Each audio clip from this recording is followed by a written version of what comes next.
Silakan klik tombol subscribe dan aktifkan notifikasi pada tombol lonceng supaya tidak tertinggal video seputar misteri dan pembahasan menarik lainnya, dan klik tombol like juga jika sahabat menyukai video ini. Nah, yang berkaitan dengan Kapitayan dan kemudian ada sebutan Dangyang Semar, ya.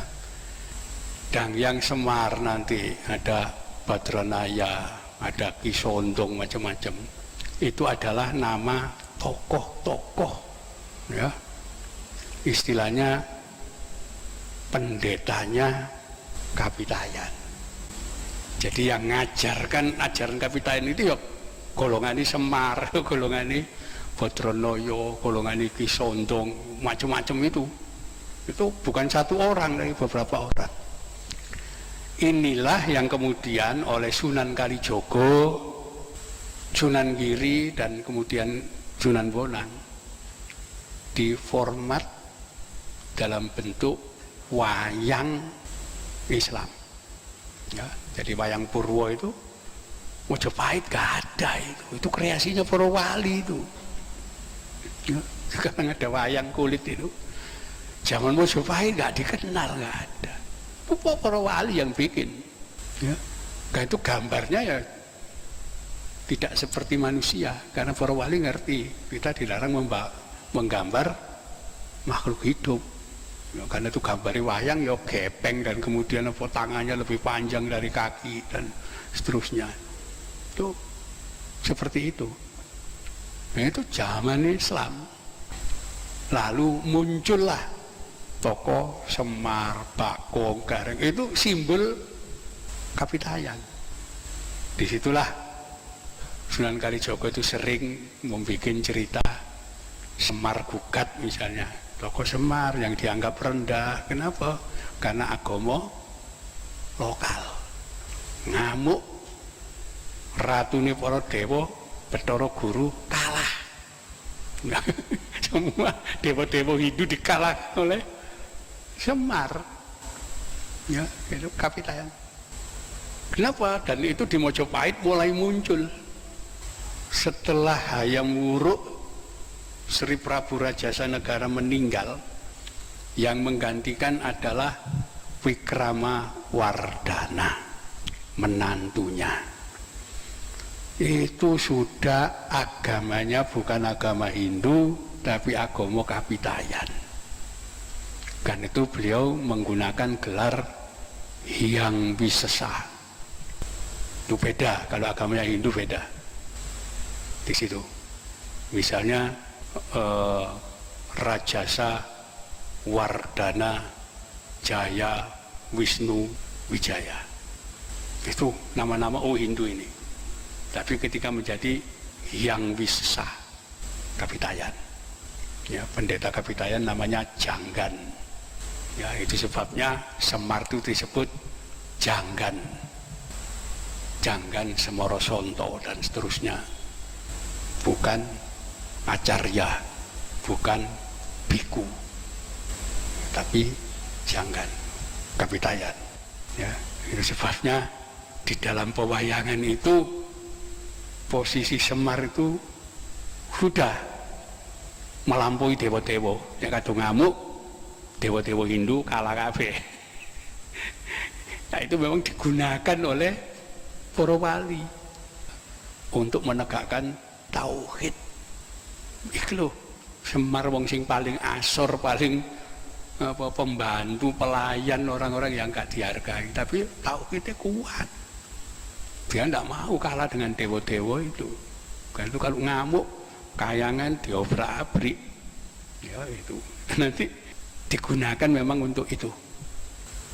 Ya, suasananya kan di situ.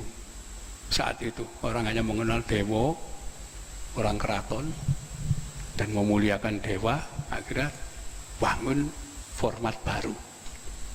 Ya, nanti ada pakem pewayangan, kitab Pustaka Raja Purwa. Ada dewa-dewa sesembahannya orang Hindu, udah dibikin silsilah. Nabi Adam punya anak Nabi Sis, ya, punya anak Joyokusumo, nanti itu punya anak lagi sampai Sakutrem, sampai Dewa Bathara Indra ya. Semua dewa-dewa itu turunannya Nabi Adam. Artinya menungso kabeh iku gitu loh. Itulah ciri wayang kulit itu, wayang Islam itu memposisikan dewa-dewa Hindu itu sebagai manusia keturunannya Nabi Adam.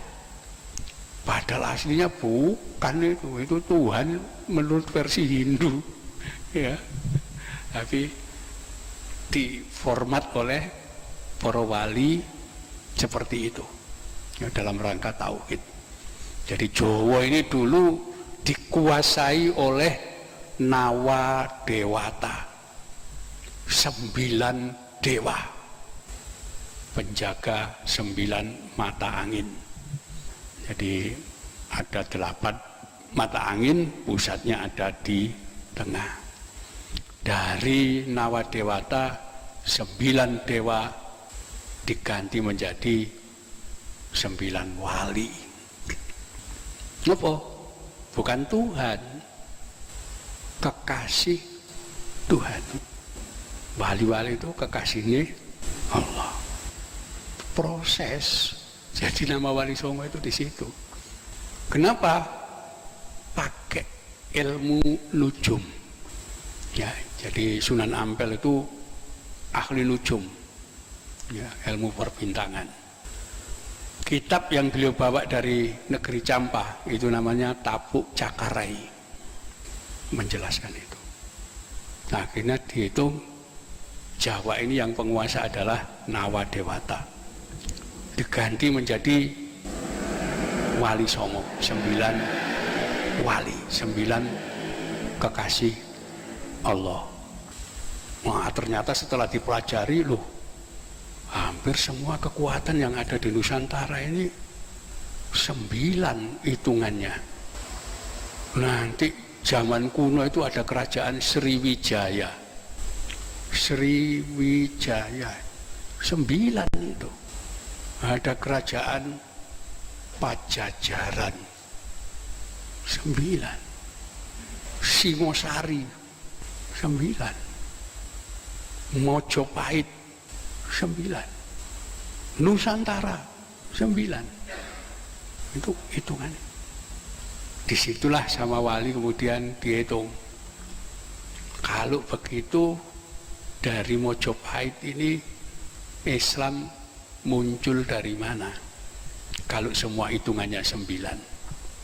Di kerajaan Pajajaran Islam muncul dari mana? Waktu itu yang menjadi raja di Mojopahit Prabu Kertawijaya. Itu jumlahnya lebih dari 9. Kenapa? Sri Kertawijaya Wijaya Parakrama Wardana, nama lebih dari 9. Maka dilakukan upacara bagaimana raja itu diberi sebuah gelar agar mencapai angka 9. Prabu Kertawijaya inilah yang kemudian diberi nama Brawijaya. 9. Kerajaan Pajajaran 9. Rajanya Prabu Guru Dewata Prana. Terlalu banyak. Bagaimana disederhanakan? Disitulah Prabu Guru Dewata Prana diberi gelar Prabu Siliwangi 9. Kenapa?